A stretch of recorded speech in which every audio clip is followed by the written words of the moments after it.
So welcome everybody to the 4th anniversary Stronger Together Get Together. And how phenomenal that, we're here. We're here 4 years later. Absolutely amazing. And I want to thank everybody for being on this journey through the specialist sessions, the regular meetings, the YouTube videos, the LinkedIn group. We estimate that we've reached over 4,500 business owners during this time. So I think that's a phenomenal thing to celebrate. And we go from strength to strength, which is absolutely wonderful. So thank you everybody for being on this journey. But here's to the next few months. This journey continues. Why am I so passionate about it? Well, right at the beginning is because I was damned if I was going to let any small business go down the pan. I just, made every effort, as we all did, just to support each other. Why? Because it was the right thing to do. But as business owners, we're really passionate. We're really passionate about what we do. We make a difference in the world.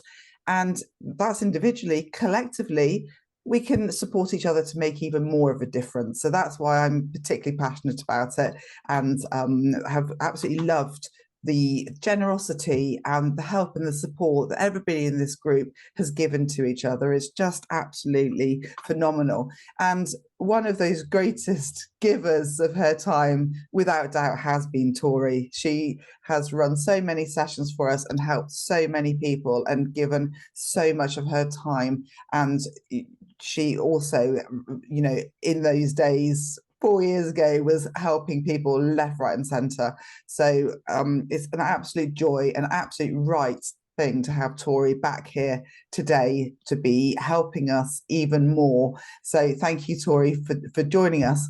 And of course, the second reason it's absolutely brilliant that you're here is that we are approaching the end of a tax year and about to start a new financial year. So again, absolutely delighted that you're here, and thank you. And over to you. Oh, thanks so much, Julia. Gosh, I cannot actually believe it's been 4 years since this all started. And I really thank you for inviting me back at such a useful time for us to be having these conversations, just before the end of the tax year. I am going to jump straight on in, if that's okay, because I've got some bits that I want to get through, but I'd really welcome questions. So if anybody's got things that they particularly are concerned about, we've got a bit of time at the end that we've held for Q&A. What I'll do is I'll go through the things I'm going to talk about, and then we'll pick up the questions at the end. Is that okay, Julia? Yeah, perfect. Yeah, super. I'm not in my usual space, so I've only got one screen to work on. So just bear with me while I'm switching around between different things.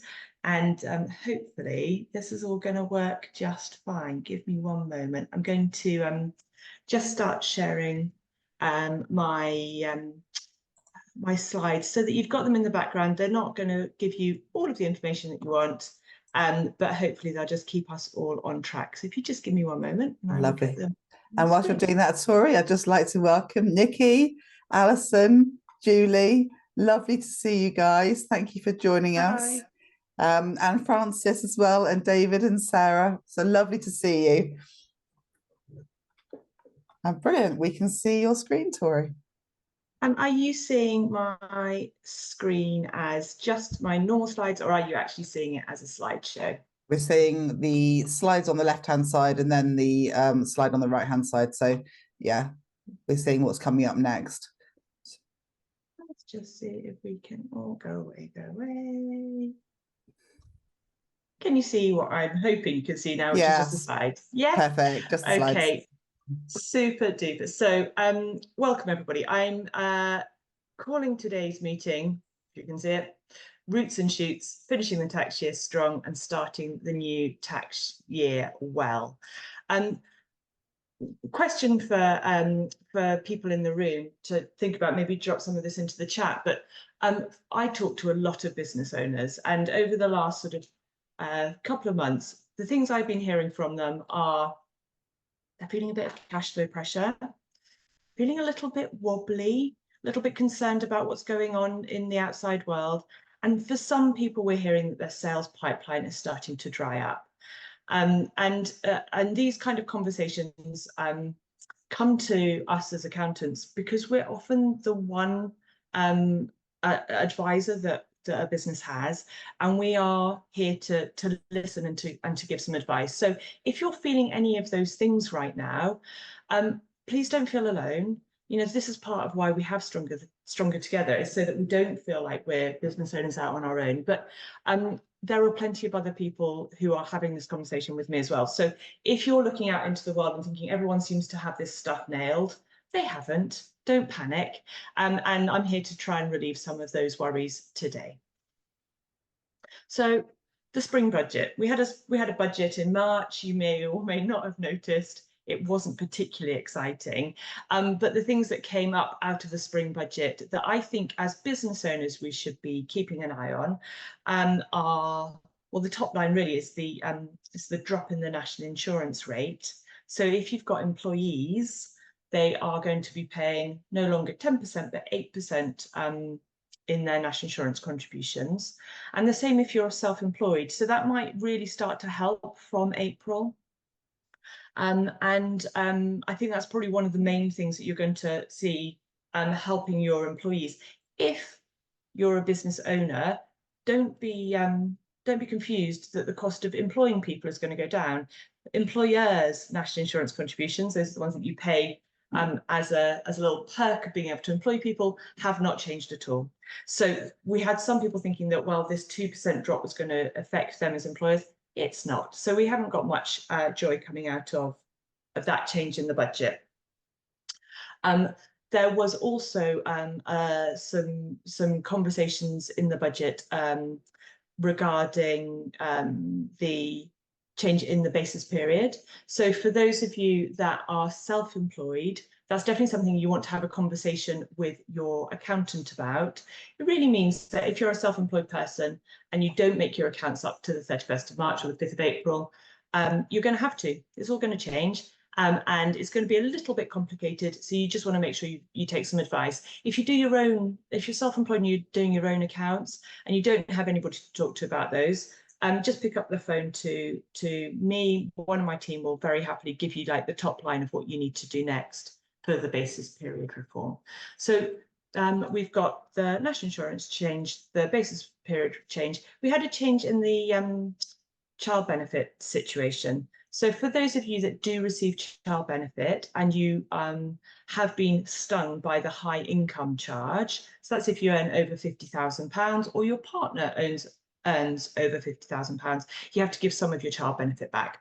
The threshold on that has changed to over £60,000. So we're seeing those people that may have thought that they shouldn't claim child benefit really should be claiming their child benefit and then using the repayment system to give it back. And the reason we advise people to claim their child benefit is that it can help to make sure you get your state pension. And also what we saw happening during the pandemic last time was that those people who were claiming certain benefits were eligible for other things. So if you are eligible for claiming benefits of those sorts, we suggest that you do claim them, even if you have to give them back afterwards, because it ticks some other boxes in the background. So that's my highlight about the child benefit. Other than that, we really didn't see very much change at all for income taxes. So income tax rates have stayed the same, and we haven't seen any increase in the thresholds for those either. Now, you might have noticed that we're in a high inflation period. We have been in a very high inflation period. It's dropping down a little bit now. But when we don't see an increase in the thresholds, but we are in a high inflation period, we're basically paying more tax. So that's all of the income tax bits tidied up. Capital gains tax, there was one change here which may affect some of the people on the call, and that is a drop in the capital gains tax rate for higher rate payers if they're selling property. So this was at 28%, and from the 6th of April, it's going to drop to 24%. So if you're thinking about selling a property, you may that's not your primary residence, you may want to be hanging on until after the end of the tax year. And I'm going to come over onto that in a little bit. So those are my headlines from the budget. Not an awful lot to talk about for small businesses, and really no generous help at all. So let's just get moving over into what you should be doing right now. So before the final day of the tax year, which is the 5th of April. So we've got a little bit of time. Don't forget it's in between there. So if you're trying to get hold of, for example, your IFA, you may be finding it a little bit tricky. There's not an awful lot of time left until the 5th of April, but here are the things that you should be thinking about doing before the end of the tax year. So you should be topping up your ISA. If you have an ISA, you could be adding funds in to make sure that you've hit your limits. And there are multiple different sorts of ISAs. It depends on your age. So you may have a LISA, that's the lifetime ISA, if you were eligible for that, and that's to go towards buying a house. You may have a more traditional ISA, but just making sure you've used up all of your ISA allowances. The reason we're so keen on those, I should probably just put in a proviso here, I'm not an IFA, I'm not regulated to give advice about how to look after your wealth. I can point you in the right direction of things you should be doing, but you should always check with your IFA or your accountant before you take any of this advice I'm giving here, because it's very generalized.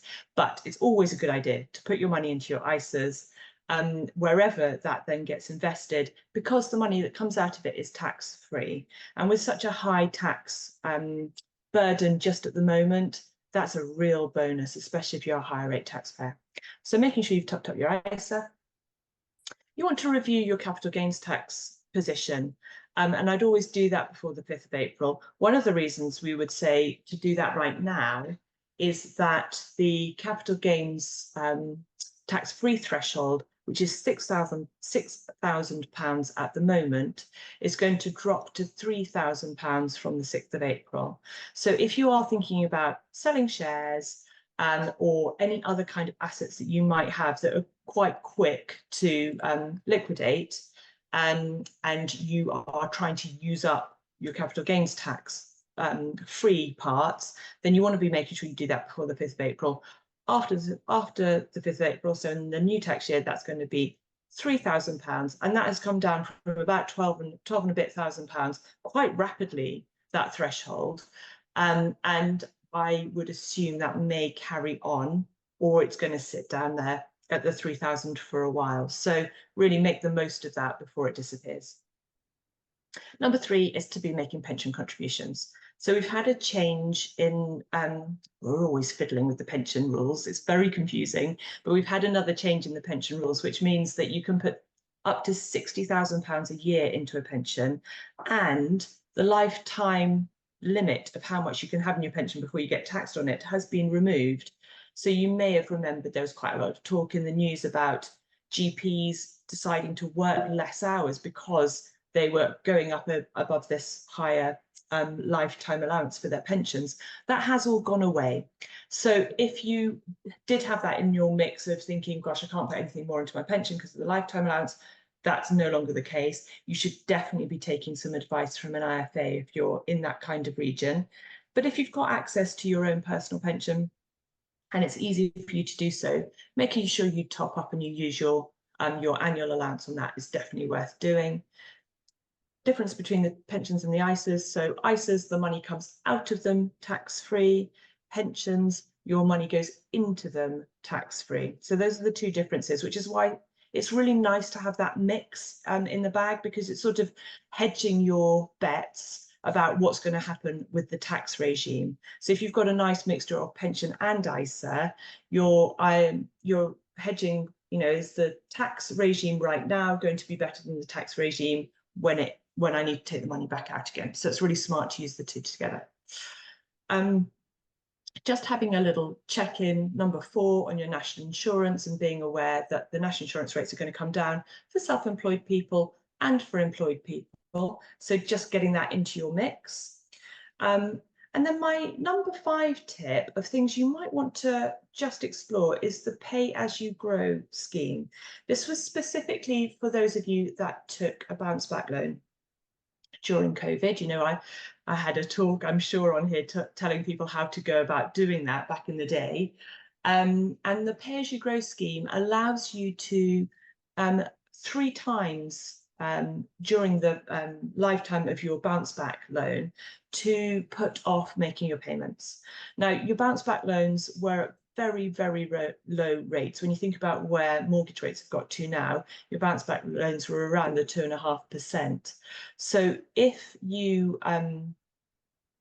got other borrowing in your business, but you're paying back your bounce back loan and cash flow is a little bit tight, it's very quick and easy to ask for one of the 6-month extension periods. So you've got 3 of those that you're allowed. So you can just not pay any repayments for 6 months. You can do that once, or you can just pause the interest repayments.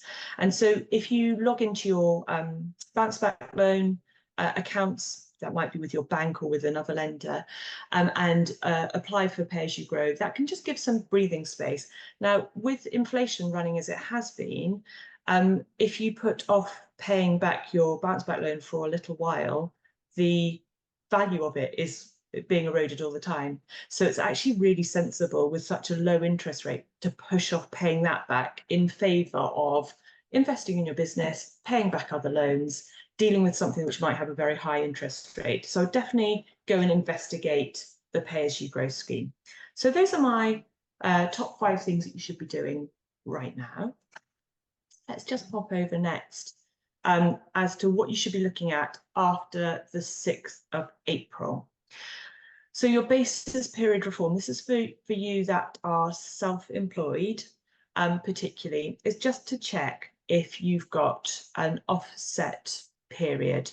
This is going to sound a bit confusing for those of you that have limited companies and are used to the fact that your financial year is not necessarily in line with the tax year. We've been allowed to do that forever.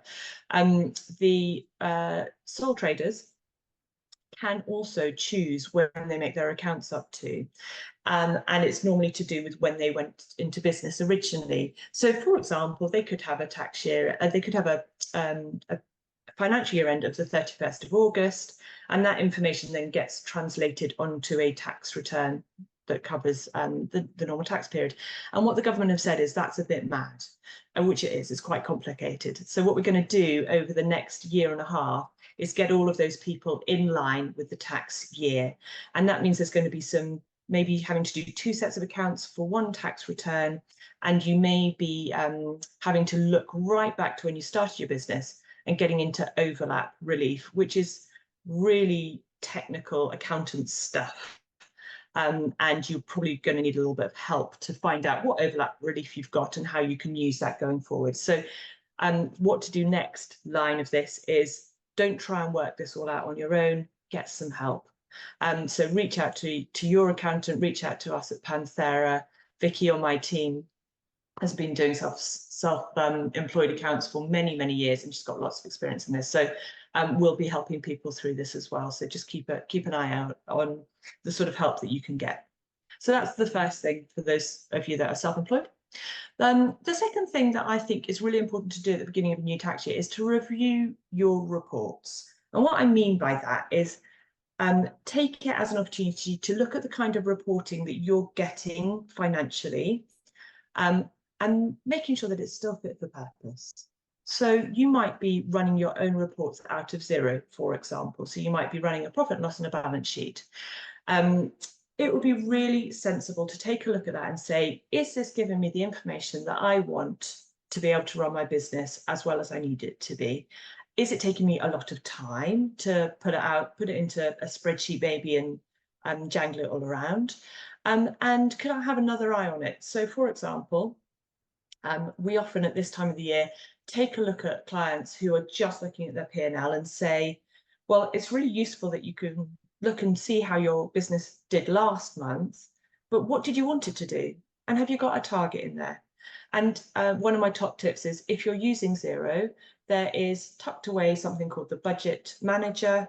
It's quite well hidden in Xero, but you can find it if you just use a little drop down in the reporting area.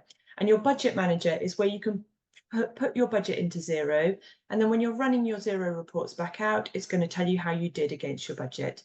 It's just the next step. So if it was quite a big step for you to go from maybe paper records into something like Xero, then making sure Xero is working as hard as possible for you by having your budget and then looking at the variance is a really great next step for your business.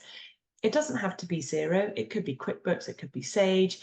You might be using Free Agent. Most of these packages have got a nice, easy way of getting at least a forecast or a budget or something that says, this is what I thought I was going to do. This is what I actually did. What's in the gap? So I would definitely take a bit of time to review your reports. Reporting over the last few years has really come on leaps and bounds. And so your accountant may have not kind of reviewed that with you recently. It's worth just picking up the phone and saying, can you give me a bit more in-depth stuff? Or if you're not getting anything that's pictorial, if you're just getting lots and lots of numbers, ask for some graphs. I'm a big fan of getting some pictures into your reporting so that, especially those of you who are the more creative types, so you can feel a bit more engaged with the information that you've got to hand. And you can get a little bit of this pictorial stuff in Xero. I'm a big fan of Sift and of Spotlight, and you can connect those in to your Xero data, pull it across and make reports. And for our clients, we write dashboards as well. So I love a dashboard, a nice, simple one-pager that's got 4 or 5 things that you should be looking at to track your business, and then looking at the trends from there. If you haven't got dashboards, you should definitely be asking your accountant if you can get something like that, because it just makes it so much easier to run your business. So that's my number 2, review your reports. And then my third thing to do, a business plan. I think there are some fundamentals as a business owner you should have. You need to have your reporting coming through to you on a regular basis. So you need to know what you're doing each month or each quarter, for example. You should have a business plan, because without one, we really don't know where we're trying to get to. And you should have a forecast. And that might be a cash flow forecast, and that's my number 4, or preferably it'll be a 3-way forecast. And when we talk about 3-way forecast, what we mean by that is you have a forecast for your cash, you've got a forecast for your profit and loss, and you also have a forecast for your balance sheet. And the reason we like to have all 3 of those in the mix is that they give you a view of your business that's whole if you have all 3 of them. If you're only forecasting your profit, but you've forgotten to look at what happens with your cash, it's absolutely possible for your business to be profitable, but to run out of money and to go down the tubes really, really quickly, which is why it's important that you do both of those things. And if you just did the cash, but you didn't look at what's going on with your profit and loss, for example, you could borrow 100 grand, so you'd have plenty of cash, but you could actually be running a non-profitable business and just using that cash up to pay your overheads. So you must have a look at both of those sides. So those are the things I think you should be doing next. I know people who do their own business plan. You know, they write it out for the bank, for example, or they've done it because they needed some funding. When I'm thinking about business plans, I want a document that doesn't go in the drawer and get shut away. So I'm thinking of a sort of maybe a 1 or 2 pager that's got your vision, your values, your biggest threats, your biggest opportunities, and then what you're going to do over the next 4 quarters, broken down into some financial goals, and then some actions on it as well. And a business plan that's got all of that on it. This isn't the sort of document that you turn up to, you know, a potential investor and it's all glossy and it's got beautiful pictures in. That's not what I'm talking about. They have their place, but to run your business, you need a document that you're going to come back to on a really regular basis, maybe even once a week, and go, am I on plan? Is this activity I'm doing right now part of what I want to achieve over the next year? Because if it's not, we need to stop doing that and focus back. And when you've got a business plan like that, and then you've also got a forecast and you've got some accountability around looking at your reports every single month, then you're going to be really driving your business forward as well as you possibly can. And with the environment as it is just at the moment, you know, it's not the easiest financial environment we've been in. I know it's been like this for a few years now. Those businesses with those 3 things are the ones that are really going to thrive. And that's all what Stronger Together is about, isn't it? It's not about just getting through it. It's about thriving as well. So those are the things that I think you should be looking to have so that you can outstrip your competition, or so that you can really strive to have a business that's super strong when we come out of this more difficult financial times, so that you're absolutely on a trajectory for amazing growth, whilst perhaps your competitors are still floundering a little bit. So those are my what to do next. One of the things that Julia and I talked about is, what should we be measuring? And now's again, if you're going to be thinking about setting up a new business plan or looking at your reporting, what should you be measuring should definitely be coming into that. What are your KPIs? So key performance indicators. And right now, these are the ones that I'm really focusing on with a lot of my clients. So if you don't have any of these at all, this would be a really good starting block. I would say that KPIs can be very different in different industries. So it does really depend on what you're doing. If you're manufacturing, you're going to have very different views about what your gross profit margin should be than if you're a service-based business and you're just selling your own time. So do take this as a starting point, and then really dig into what would really matter to my business. But these are the ones I really like to start with. So number one is your net profit margin. I love to look at what's going on with turnover. We like to see our growth in our turnover. We often hear people talking about, what the size of their business is based on their turnover. The thing is, turnover is vanity and profit is sanity. You've probably heard people say that before, but what really matters is your business making profit that you can take out at the end of the day? Because if it's not doing that, or if it's not going to be doing that as part of your plan, you may have an unprofitable period because you've got seasonality in your business. But if the plan hasn't got any profit built into it, then you've got a real problem. And your net profit margin is going to tell us the profit as you grow. If your net profit margin is staying the same or also growing, then you're building a nice, sustainable business.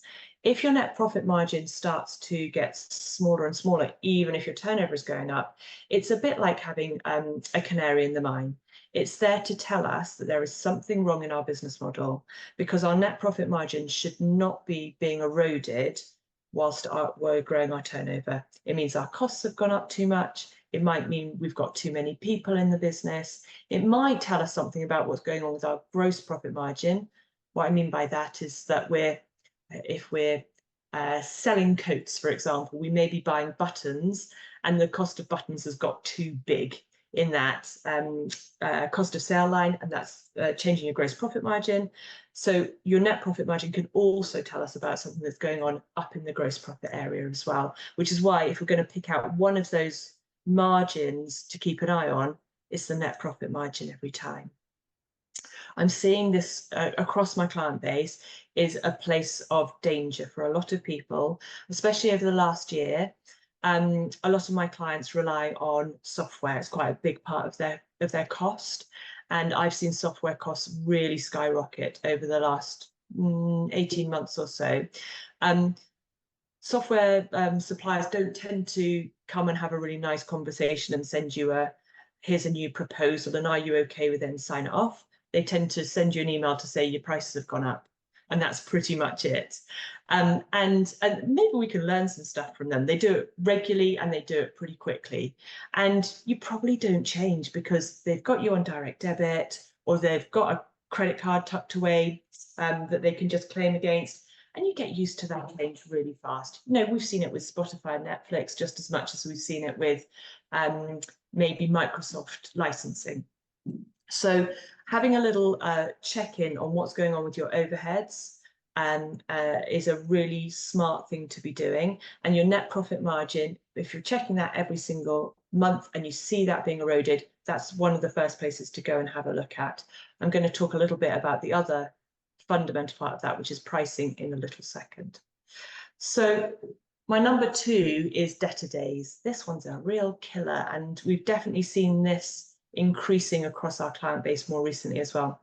Debtor days simply tells us our total amount of debtors divided by our total amount of sales multiplied by 365 to give us a number of days of how long our debts are outstanding. So these are clients that aren't paying us.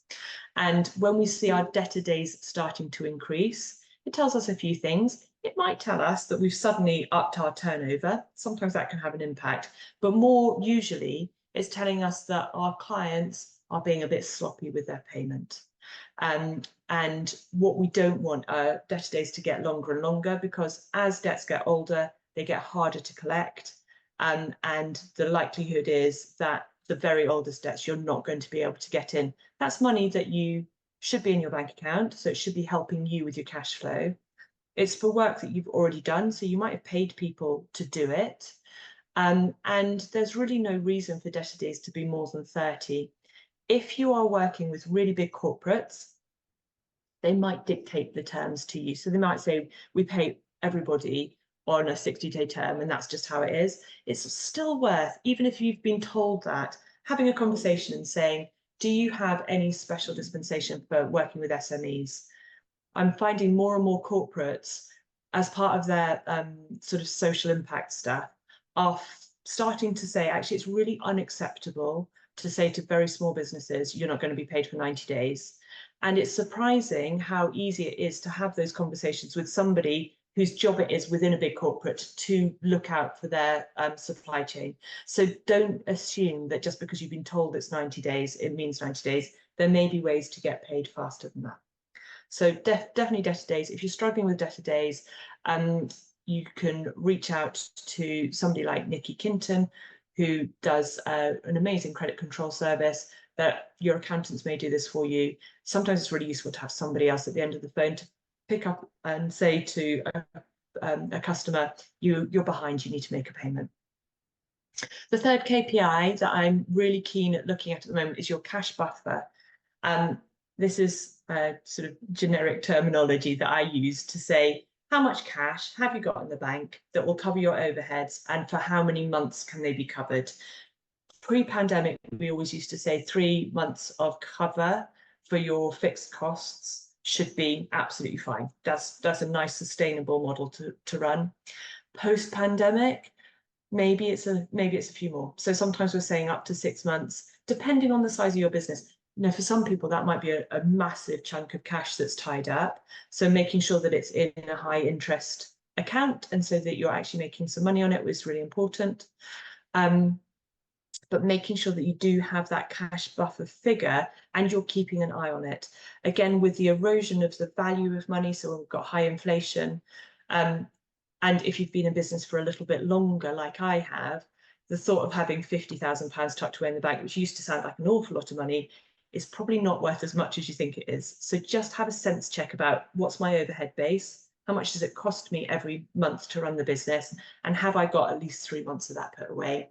And if not, how am I going to, what are the steps I need to take to get there? It might take a few months, you know, may even take a year to build your cash buffer up to where you'd like it to be. But that's where your good night's sleep as a business owner is. It's tucked away in that cash buffer. So making sure that you've got that tidied away. My fourth KPI is not a financial one. It's a net promoter score or something similar. And what the net promoter score says is, this question for your customer: how likely are you to recommend us to a friend? Very, very simple. There are lots of different ways of phrasing that. So it might be, how likely are you to buy again from us, or how likely are you to use this service again? Those kind of questions.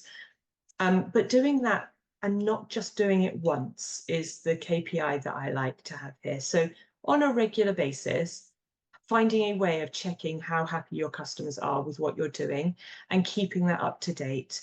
Very often when we talk about KPIs, we just look at the financial part of it, and we forget to make sure that what we're doing now is as appropriate for our customers as it was 6 months ago or 12 months ago. With the landscape changing as fast as it is, and people's expectations of service and things like that change an awful lot as well, it's really important that you keep an eye and make sure that you're tweaking what you're doing to fit that. And then the fifth KPI I've got here is team happiness. This is one of my absolute favorites. If you have a team, and even if you have maybe people that you work alongside like freelancers, I still think this is worth checking in on. if it's just you, you should also really be checking how happy you are as a business owner and making sure that that's covered out too. We at Panthera do Friday Pulse. Friday Pulse is a service that you can check in with your team every Friday. And they ask the simple question, this week, how happy were you at work? And they ask some other questions after that as well. But we keep a track on that because for me as a business owner, if my team are really happy, they are more efficient, they're better with their customers, they do better work, and they are more likely to stay. And those things are really, really important to me, and they should be in your business as well. If you've got an unhappy team, a system like Friday Pulse will tell you probably where that's coming from, because once a quarter they do a deep dive and ask your team questions like, how well supported do you feel, how friendly is your team, how much training are you getting, those kind of questions. So then you can start to drill down and go, aha, okay, so my happiness has dropped off a little bit this quarter, and it's specifically because we're not giving enough structured feedback, so I can do something about that. And so I love that KPI because it's something we can actually do something about, and that's what your KPIs should be. So when you're thinking about setting them, make sure that they're things, it's good to measure them, but make sure they're things you can actually impact as well. And so that's why we've pulled out these 5 specifically. So one of the other questions that Julia and I talked about is funding and how we can find out where the money is. So I thought this might just be a quick, I'll probably do 5 minutes on this. If you are like one of those business owners I talked about right at the beginning of this talk, in that cash flow is a little bit tricky, feeling a little bit wobbly, money's a bit of a worry, it's keeping me up at night. The where's the money question comes up rather a lot. And I'm having quite a few of these conversations with clients at the moment where they say that the turnover's gone up, the margins are good, we're making money, but where is it? Because it's not in my bank account. I have this conversation a lot with people, and it often happens when you sort of grow maybe about 250k of turnover upwards, when you stop being able to keep your finances really in your head. The world gets a bit more complex in your business, money's a bit more tied up in different places, and that's really when how much money is in the bank and what I feel like my business is doing become quite disconnected. So the first thing to do is, if you've got the where's the money problem, is to make sure your reports are telling you the answer to that you're doing your cash flow forecasting. Very often, if you've got like high borrowing and you're paying things off, that's sometimes where the where's the money question comes up, because you don't see that going through your profit and loss account. So that's where things can get a bit complicated. But if you're in a situation where you're thinking, I've got an amazing business plan, I've got really good ideas for growth, just don't have the money in the bank right now, here are some things you should be thinking about. Number 1 is grants. So there's quite a big grant landscape in the UK. It's quite fragmented and it's quite complex. So getting hold of grants, once you know how to do it, can be really effective, and it can be a great way to grow your business. So if you've got a really good plan and you know where you want to go, grants is a great way to get some cash in, because you don't have to pay them back. So unlike funding, unlike borrowing, generally these are ways of getting money into the business you're not going to have to pay back. Very often they are match funded, so you might have to spend £10,000 in order to get a further £10,000 to do a thing. That's a possibility. There are some brilliant people out in the marketplace to help with grants. Helen Steele is one of the people in our sort of business community who is a specialist in this, and she's got a database of every grant in the UK. So if you're thinking that grants might be for you, but you don't know where to start, I would definitely have a conversation with Helen. She's at Streamline Consulting. One of my clients was approached by somebody offering a grant to them. They said that they could do it all, it would be amazing, and that the client would receive 30% of the grant. So this grant finder was going to take 70% of the grant as payment. Watch out, there's a lot of that sort of stuff coming through, people on the phone, people in emails. They look quite legitimate, there's some dodgy stuff, so make sure that you take some recommendations before you go ahead with anybody on a grant service. And you should really be looking for some really clear explanation of what those fees are going to look like. So those are your grants. Funding, there is funding in the market at the moment, and there was a bit of a dip in an appetite for funding, definitely after we'd had bounce back loans, and we saw there was a little bit of reticence for lenders to come back out. It is coming through again now, and there's loads of different ways of getting funding. Again, there's no point in asking for funding if you don't know what it's for, and you need to have a very clear business plan in order to go and get funding. That doesn't necessarily mean you've got to have a 20-page document to send off to lenders. There are lenders in the marketplace who will turn funding around really fast these days. And because of open banking, it's quite easy for them to get the information they need to know if you are somebody they want to lend to or not.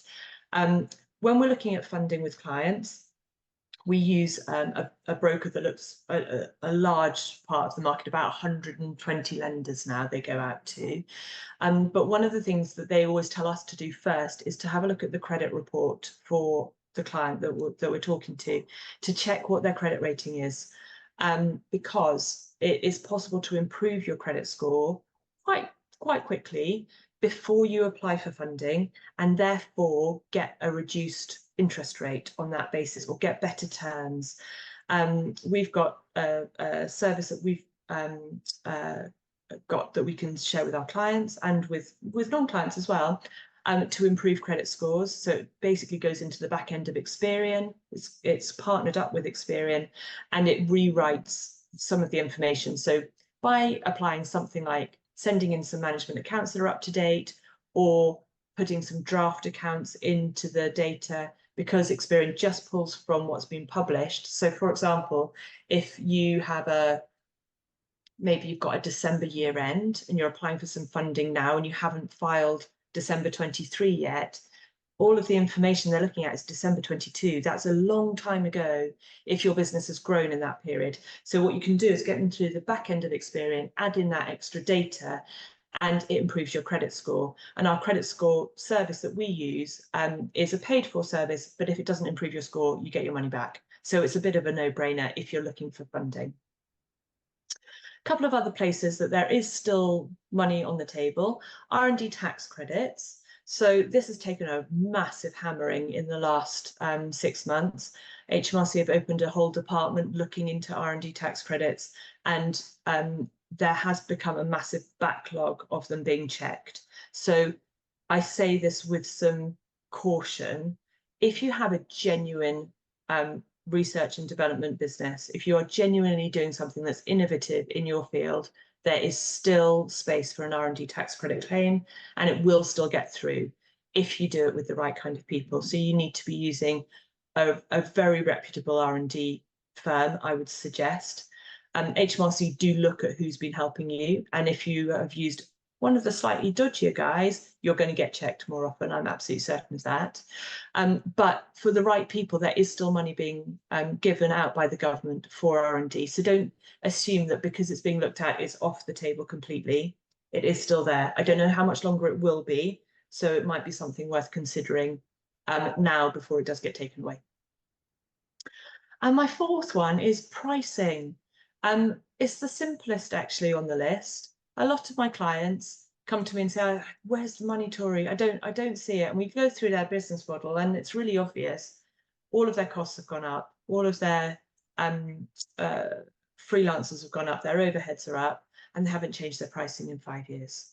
We've been through a period of high inflation. Your pricing, if you haven't changed it, and in say 5 years, is you've literally just given 20% of your income away. And so you have to look at your pricing. It's really important that you do that. So if you have one takeaway from today, I would say it would be just to sit down and do a good sense check on your pricing, whatever the pricing model is that you're using. If you're using an hourly rate, for example, just make sure it still fits. Make sure it's right in the market and that it's not taking away all of your profit margin. So earlier I said, as a KPI, let's have a look at your profit margins, making sure that you have that you've done that pricing bit is really, really important. So I've whizzed through all of those bits, and I've got one last bit, Julia. I'm just having a look at time. I think we're okay. We've still got time for Q&A, haven't we? So my last thing is, what is in the gap? One of the tools that I use here at Panthera is to say, here's where we are right now, and this is where we possibly could get to, and to help my clients to understand how to improve their profit, improve their cash flow, and improve their return on investment. And we create a report that looks a little bit like this. It's 5 pages. It's got some explanations of what we would do. But we move some levers around in our business in order to see what the impact would be. And if I just jump out, this might be really brave. I'll see if I can jump out into my analysis. Hopefully, have I switched screens? Do you want to just give me a thumbs up if that worked? No? Okay, give me 2 seconds. Let me just stop my share and share it back again. Can you now see a value gap analysis on your screen? Yay, super.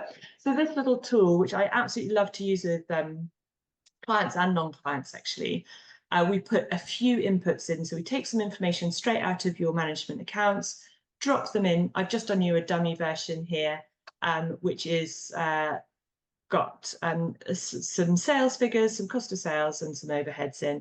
We don't put very many figures in. We've got a 25% tax rate, and we've got a couple of team members in this particular dummy set of data. And we've got 50 customers.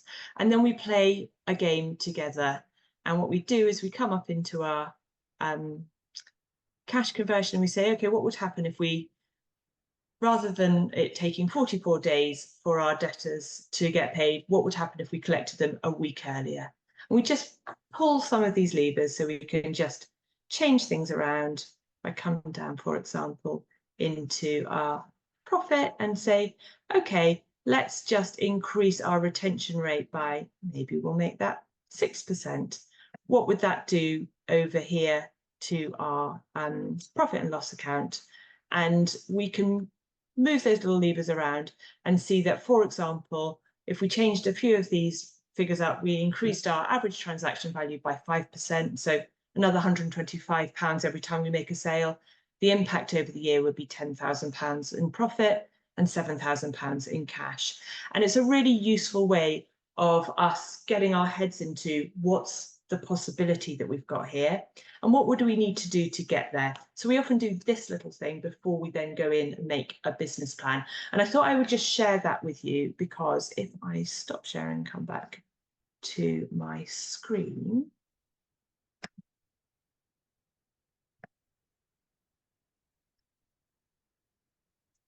because this kind of report helps to get us out of any scarcity mindset thinking. So where we might be looking at where the money isn't and worrying about what's going on in the outside world, here's my little burst of positivity. What is the possibility? What could happen? And if we, for example, just made this one small change in our pricing, what's that going to do for us this time next year? So I normally charge out for this report at £200 plus VAT, but for the Stronger Together community, we're doing this for free during April.